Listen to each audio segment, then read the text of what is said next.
옆 나라에서 쌀 한 가마니를 사왔는데 우리 동네 저울에 달아보니 반 토막이 나 있습니다. 어떤 성에서는 한자의 길이가 20cm인데 강을 하나 건너 다른 성에 가보니 30cm가 되어 있습니다. 이것은 단순한 상상 속의 이야기가 아니라 진시황이 천하를 통일하기 직전 고대 중국 대륙에서 매일같이 벌어지던 실제 상황이었습니다. 당시 대륙은 7개의 나라가 각자 주권을 주장하던 전국 시대였습니다. 이들은 서로 다른 언어를 쓰고 다른 화폐를 사용했으며 무엇보다 물건의 길이를 재고 무게를 다는 기준인 도량형이 제각각이었습니다. 겉으로 보기에는 그저 나라마다 관습이 달라서 생긴 불편함처럼 보일 수 있습니다. 하지만 이 거대한 규격의 무법지대 이면에는 매우 정교하고도 차가운 경제적 계산이 깔려 있었습니다. 인식이 도량형이 일치하지 않았다는 것은 경제 주체들 사이에서 정보의 비대칭이 극에 달했다는 것을 의미합니다. 시장에서 물건을 사고 파는 백성들은 자신이 제대로 된 양을 사고 있는지 확인할 길이 없었습니다. 상인들은 나라를 넘나들며 시차를 이용한 환차익이 아니라 규격의 차이를 이용한 도량형 차익을 챙겼습니다. 하지만 여기서 가장 큰 이득을 취했던 세력은 따로 있었습니다. 바로 각 지역을 실질적으로 지배하던 지방의 영주들과 부패한 관리들이었습니다. 그들은 중앙정부에 세금을 보고할 때는 자신들만의 커다란 저울을 사용해 백성들에게서 더 많은 곡물을 거두어들였고 왕에게 보낼 때는 작은 저울을 사용해 그 차익을 중간에서 가로챘습니다. 국가의 공식적인 장부와 실제 창고의 물량 사이에는 항상 거대한 구멍이 뚫려 있었습니다. 그 구멍은 영주들의 사금고로 연결되어 있었습니다. 왕의 입장에서는 세금이 왜 줄어드는지 정확한 원인을 파악하기조차 어려웠습니다. 측정 기준 자체가 흔들리고 있었기 때문에 데이터에 기반한 통치 자체가 불가능했던 셈입니다. 이런 혼란의 소용돌이 속에서 진나라는 아주 이질적인 길을 선택합니다. 진나라의 전성기를 설계한 인물로 평가받는 상황은 일찍이 이 규격의 힘을 간파했습니다. 그는 법치주의를 국가의 근간으로 삼으면서 가장 먼저 손을 댄 것 중 하나가 바로 도량형의 표준화였습니다. 상강은 왜 전쟁터에 나갈 칼을 벼리는 것보다 나무 막대기의 길이를 맞추는데 그토록 집착했을까요? 그것은 표준화가 곧 국가 시스템의 정밀도를 결정한다고 믿었기 때문입니다. 상강의 논리는 명확했습니다. 국가가 강해지려면 군대가 강해야 하고 군대가 강해야 전쟁 비용을 뒷받침할 징세 시스템이 완벽해야 합니다. 그런데 도량형이 제각각이면 징세의 정밀도가 떨어집니다. 상강은 대략 이 정도라는 모호한 표현을 진나라의 행정체계에서 완전히 삭제하기로 합니다. 그는 전국에 표준이 되는 구리 저울과 자를 보급하고 이를 조금이라도 위반하는 자는 국가 반역죄에 준하는 엄벌에 처했습니다. 이것은 백성들의 편의를 위한 배려가 아니었습니다. 국가가 백성의 생산량을 단 1g의 오차도 없이 파악하겠다는 선전포고였습니다. 토지의 넓이를 잴 때 사용하는 자의 규격이 통일되자 숨겨진 땅을 찾아내는 것이 가능해졌습니다. 수확한 곡물을 담는 통의 부피가 고정되자 지방 관리가 중간에서 빼돌릴 수 있는 기회비용이 사라졌습니다. 결국 진나라의 표준화는 제국 전체를 하나의 거대한 데이터 그리드로 엮는 작업이었습니다. 황제가 도읍인 함양에 앉아서도 머나먼 변방의 농부가 올해 몇 가마니의 쌀을 수확했는지 그중 얼마가 세금으로 들어올지를 개상이 두드리듯 정확히 예측할 수 있는 시스템이 구축된 것입니다. 이 과정에서 가장 강력하게 저항한 세력은 당연히 기존의 불투명한 규격 속에서 기생하던 지방 엘리트들이었습니다. 그들에게 규격의 통일은 단순한 제도 개선이 아니라 자신들의 경제적 기득권을 송두리째 앗아가는 무서운 공격이었습니다. 규격을 결정할 권한을 상실한다는 것은 곧 불을 창출할 마법의 지팡이를 빼앗기는 것과 같았기 때문입니다. 하지만 진나라는 타협하지 않았습니다. 오히려 이 표준화 작업을 제국 확장의 핵심 엔진으로 삼았습니다.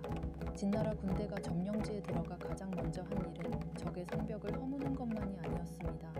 그들은 점령지의 저울을 부수고 진나라의 표준 저울을 설치했습니다. 그것은 그 땅의 경제적 주권을 완전히 접수했다는 가장 강력한 상징이었습니다. 이제 진나라의 통치 시스템 안에서는 모든 물자와 인력이 수치화되어 관리되기 시작했습니다.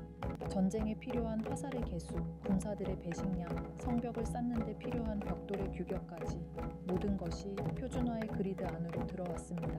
이러한 정밀한 행정력이 뒷받침되었기에 진나라는 다른 6나라가 상상하지 못한 압도적인 효율성을 발휘하며 대륙을 하나로 통합해 나갈 수 있었습니다.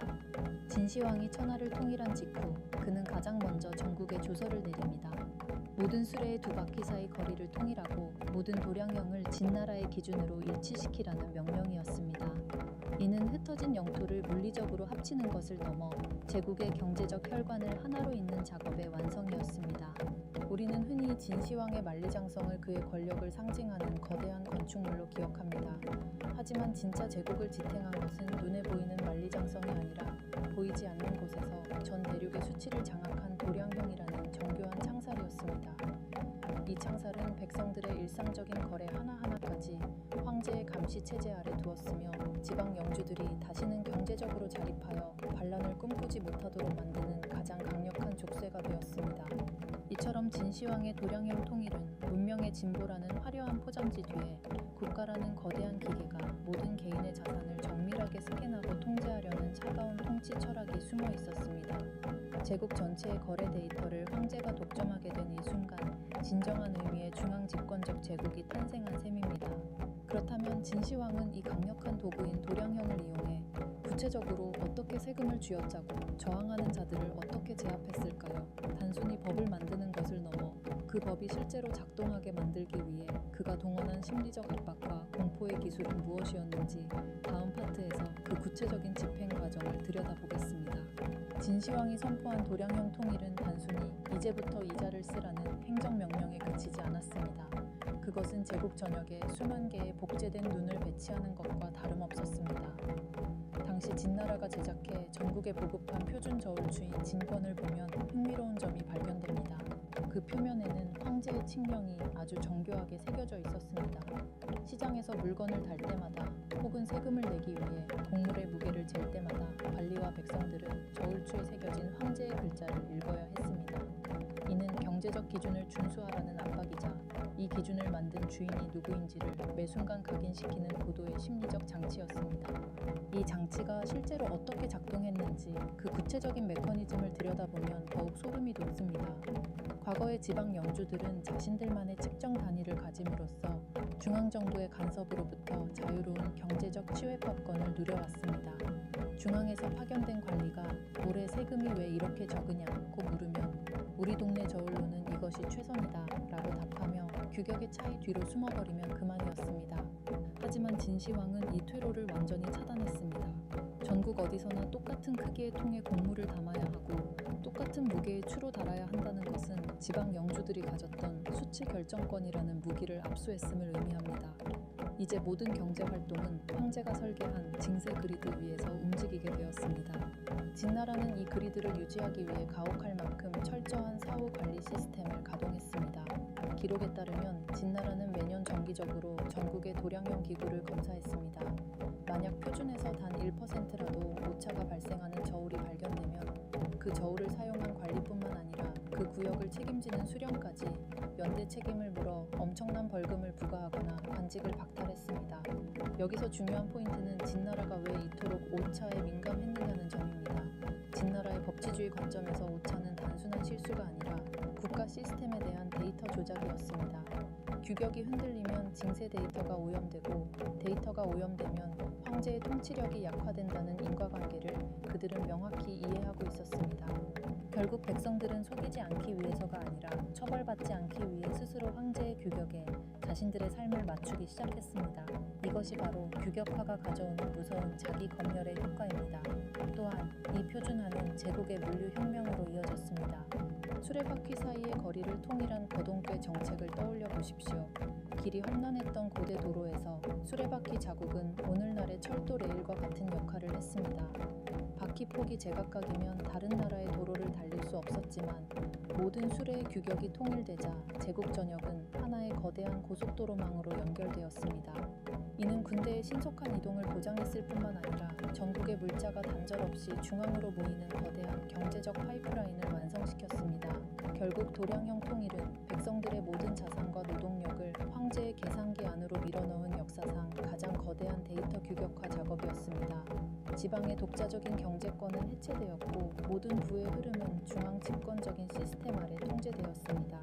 진시황은 칼로 영토를 정복한 후 자와 저울이라는 정교한 도구를 통해 백성들의 주머니와 마음속까지 정복해 나갔던 것입니다. 하지만 이토록 완벽해 보이던 표준화의 그리드에도 균열은 존재했습니다. 강제로 통합된 규격과 가혹한 감시 체제는 백성들에게 효율성보다는 거대한 압박으로 다가왔고 이는 제국의 수명을 갉아먹는 독이 되기도 했습니다. 그렇다면 진시황 사후 그가 만든 이 견고한 시스템은 어떻게 되었을까요?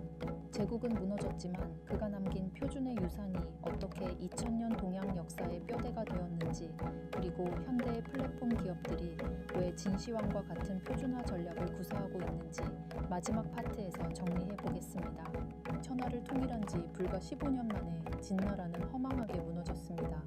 가혹한 법 집행과 끝없는 노역에 지친 백성들은 들고 일어났고 진시황이 세운 제국의 성벽은 순식간에 가루가 되었습니다.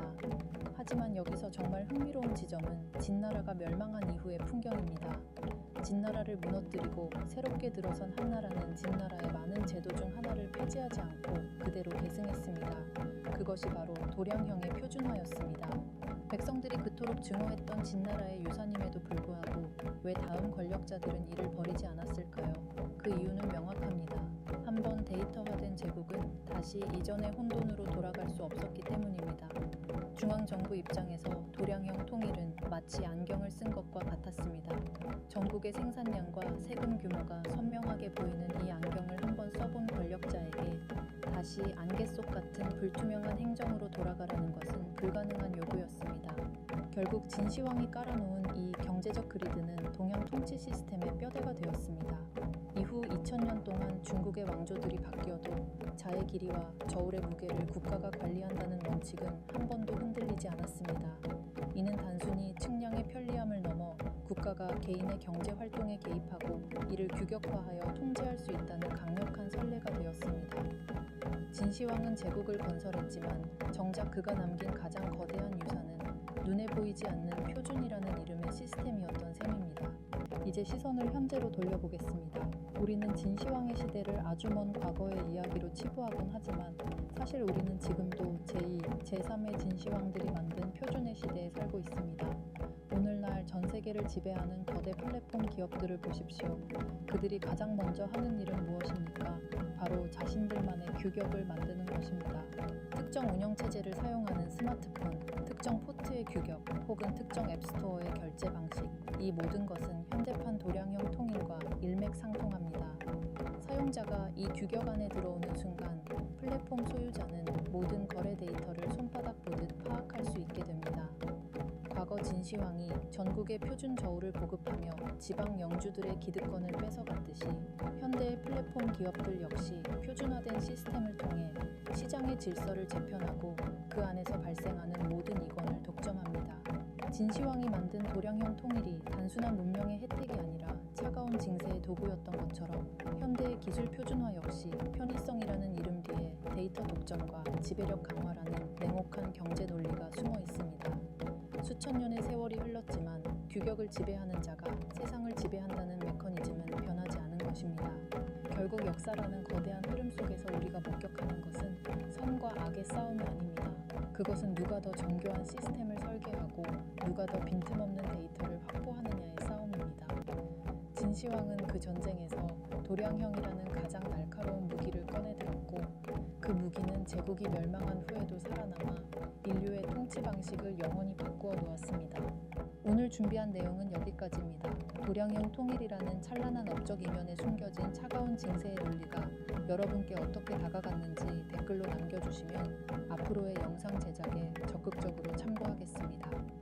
앞으로도 저희 역사 참견러는 인물들의 화려한 수식어 뒤에 숨겨진 차가운 욕망과 경제적 필연성을 계속해서 추적하겠습니다.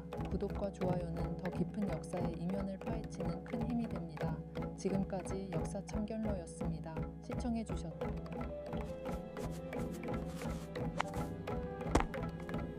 구독, 좋아요 꽉 눌러주세요.